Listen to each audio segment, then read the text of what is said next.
A pleasant day, viewers and subscribers. Welcome back to the boss with another video. Put a like.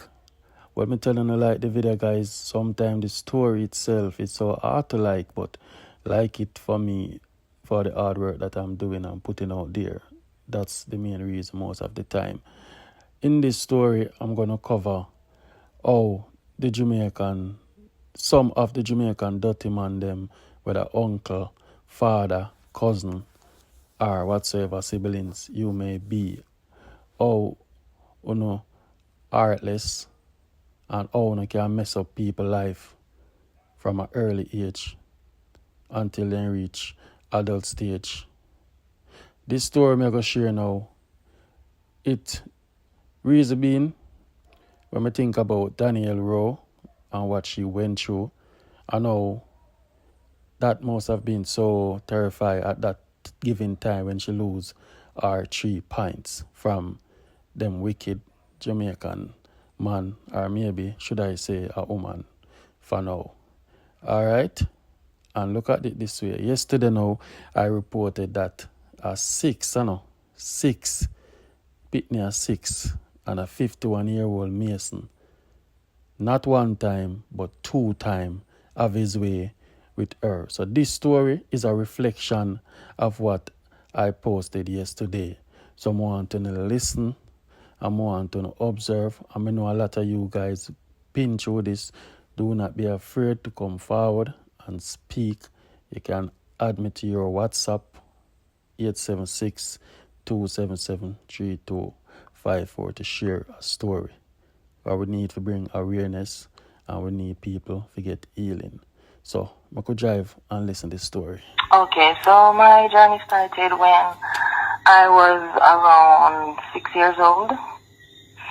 And I would go, I live with my mom, and there's only females living at where I live. So basically, I used to go by my grandmother's house to spend holidays, where that was a joy because, going to grandparents' house, you have at least some freedom.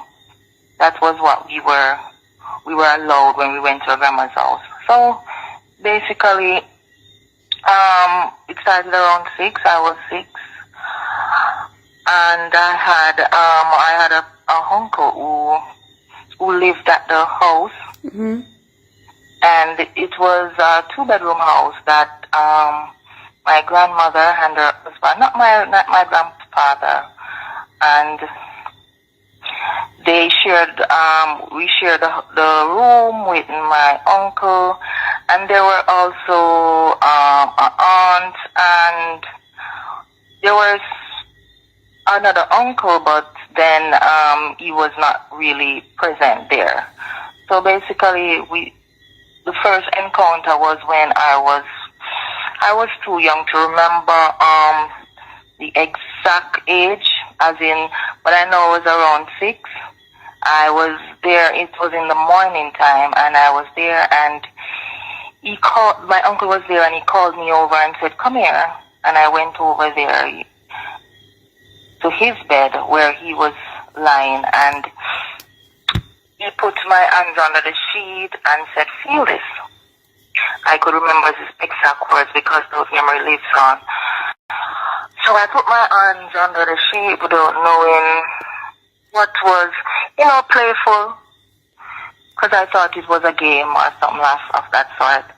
And then I felt something soft, and then I pulled away my hands, and I said, "Huh?" And he pulled back my hands under the sheet and said, "Feel this." And I could not pull away my hands because he held my hands on it, which after I realized was his penis. Then after that incident, it became now I was sleeping at night, and when I was sleeping at night, I was awoken by this feeling like someone was over you. And when I opened my eyes, it was him that was over me and telling me to shh. And the thoughts, I can still smell his smell because it lingers in your memory, the smell. And he was over me, and to tell you the truth, I was too young to understand what was those things he was doing to me, because only thing I remember was I totally blacked out because I was in a space that the tears were just running down my eyes, and basically all I wanted was someone to come, and there was no one to come.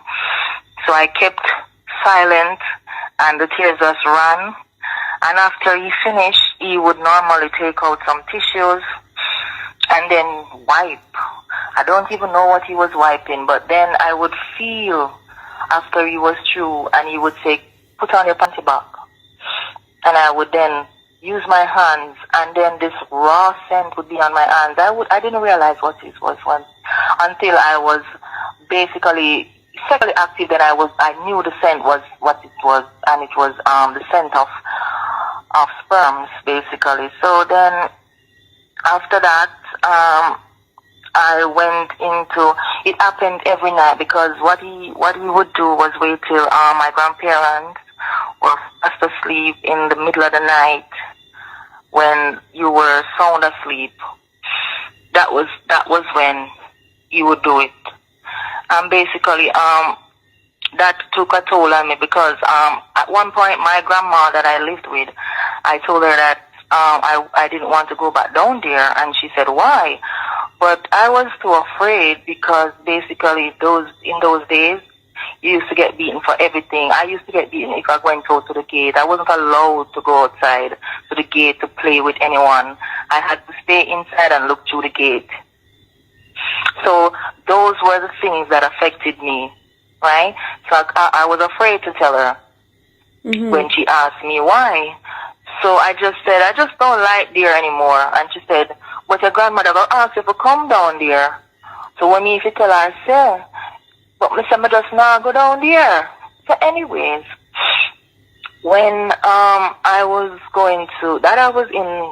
still at primary school, and I was playing in my backyard, and I went to urinate, because I was playing and I felt like I wanted to urinate, and then when I pulled down my underwear, I saw blood, so I got scared, and at that time I had pit latrine, so I was behind the pit latrine urinating, because I normally don't urinate in the pit latrine, and I was round the latrine back, I fret, I felt cold sweat, and I wonder, Jesus, I did me at the bed. Because I saw blood, I didn't know what it was because it was on your panty. Then I took, my grandmother was calling me because it was about evening time, and she was calling me, and I didn't want to come out, and she calling me because she has to come for your dinner. But then she realized I was kind of timid. So she just said, what happened to you? I said, "Nothing." And she said, "Something wrong with you, man. Something wrong with you." I said, "You know that I saw blood?" And she said, "Where?" I said, "My panty." And she took me, and she said, "Look inside." And she sent me for some money, and she gave me a bag. And I went, she said to go to the shop and tell the shopkeeper to sell you 1 shelf bread. That was what she told me, 1 shelf bread. So I went to the shop, and I asked for shelf bread, and the shopkeeper gave me something, and I said, "This is not bread." And she said, "It's that your grandmother wants, just one." Me not knowing, because I thought bread was bread at the time, but they used to call it shelf bread. So when I went to her, and I said, the shopkeeper never gives me the bread, just give me. And she said, "That my one." So she took me, and she took to take my underwear off, and when I took my off, she said, "I'm going to show you how to use this." And she put the pad, that's how I know it now, the pad into the underwear, and she said, "Drop your panty." So when I dropped my panty, it felt funny and it felt uncomfortable, because I'm not used to this thing. And she said to me, I'll never forget, she turned to me and said, "No, you can't breathe." And I was like, "Huh?" And she said, "Yes." But by that time, I had known what was that, right? So I knew what she meant. So that made it worse. I didn't want to go there, so I never went down there unless it was. And then my grandmother came and asked that she had something for me to give me, and I said that I was in high school. I started my period early, like grade 3. Yes, I started early, and when I started my period, that's when they were kind of concerned. They said, "Oh, you start your period early," but no. But not really a check and I say maybe I something them because you're young. So and then I didn't have any males around, so the thought never crossed anybody's mind. So basically, I went to high school and I was in high school, and when my grandmother made a request for me to come get something, and I went down there. Because I never really liked going down there, and she said to me, I have something for you. So anyways, when I went down there, she wasn't down there, and I saw that same uncle, and he came in and started to touch me. So I saw a knife, and I took up the knife, and I said to him, I told him, because you can see like I went young. And he kind of was hesitant at first, like he was still making an advance. And then when he really saw that I was really serious, then he backed away and went away.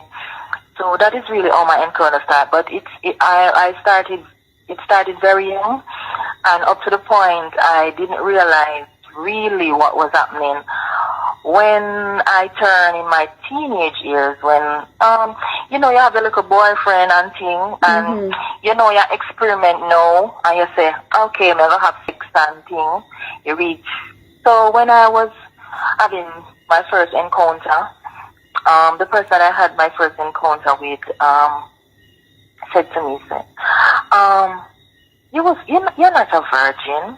And I'm like, huh? And I had this girlfriend, she was quite older than me. She was a bit older than me, maybe 2 years or so. And I said it to her. And I said, he said, "He's not a virgin." And she said, "What do you mean? You never bleed?" And I said, "No." And she said, "You're supposed to bleed or something.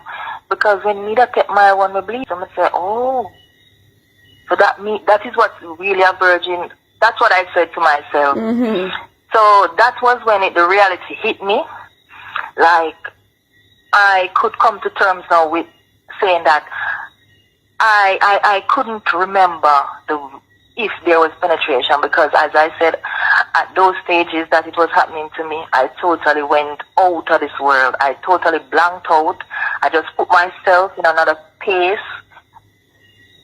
In my mind, everything I was just out in the world, wandering, and all that came was tears. And the only thing I remember is how the tears was very hot. The tears on my cheeks were very hot because I was crying. But I was crying a silent cry. Because he was telling me not to say anything. So basically, after a couple of years, and I went through a state that I was depressed. I was going through high school at the same time that I had sex, and I realized I was going through depression. I would normally go through my classes, and sometimes I would just break down and cry on the deck. And the teacher would always come and say, "What's wrong with you?" And I would just say nothing, and then she would carry me to the council and try to talk to you, but then I was so silent. I just didn't say anything. I just stared out in space because I was afraid to say anything because of the stigma attached to someone being molested. There is a stigma that people sometimes they say to you that you're telling a lie, or you're just teasing or something, but something is always there attached with it. So I didn't want to talk about it because I had gone through some experience where I noticed that persons that were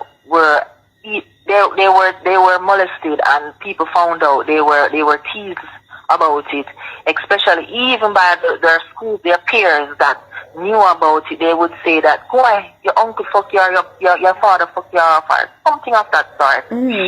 That was the stigma that I was afraid of. So I just sit there and I didn't say anything. So it's not an easy trauma to go through. Some people may ask why you don't talk about it, but these are the things that why you don't talk about it, because it's not easy to come to someone, especially people who you believe will stigmatize you or victim blame you. Because up to recently I had confided in my sister about it, and she told an aunt of mine that is related to that same uncle. And she didn't say anything. She in turn told me that I was telling a lie.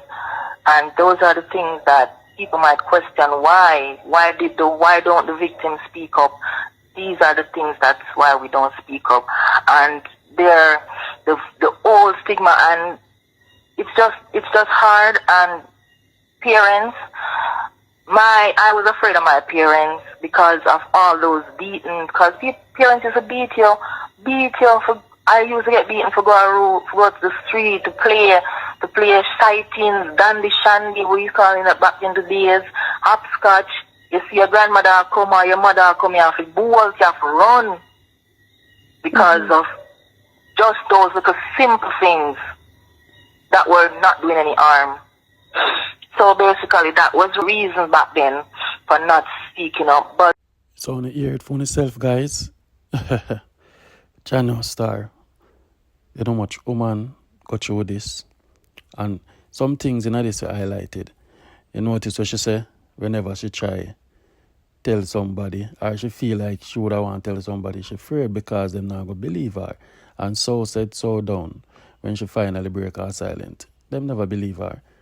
And all time parents used to beat for the least little thing. I remember I've been there. All of us as Jamaican were over 30, 40, 50 can understand that. Understand? And there was also some part that I have to cut out due to YouTube policy. You understand? Me never go repeat it. You know, all know when them people go through that, them always think of doing one thing to themselves. You understand? Luckily, she try, but it never happened. And when she see somebody if you talk about the person was a male, so she never feel comfortable if you confine in that person. So that part of the story I have to edit out. But guys, I tell you, R.I.P. to Daniel Rowe. And I must say, I hope the one who was 6 with the Mason fool around 2 times. I hope them fling a book on him. Get them man. Because once them do that now, I tell you this, I say any man here R.A.P.E. we K-I-L-L. Remember me tell you that. Because them no want evidence for leak if you reach back to them. Because nobody no want go to prison, etc. You understand, guys? Yeah, man. Boy, oh boy. What can we do? But as I say, if you're living and have this, like, when I have this thought of give up, don't give up, you can reach out, like your voice be heard. You understand? Yeah, man. So I want to take this time out to big up everybody who is driving along with me on this journey and who listen to this story. Let me know in the comment what you think about this. Have you ever been through this? As I said, you can reach out to me via WhatsApp 2773254. Alright? So, put God first and everything second. Alright? Bless upon yourself. Have a lovely day. And share this video to as many people as you can. Alright? Yes. Heal the world. Make it a better place. For you and for me and the entire human race.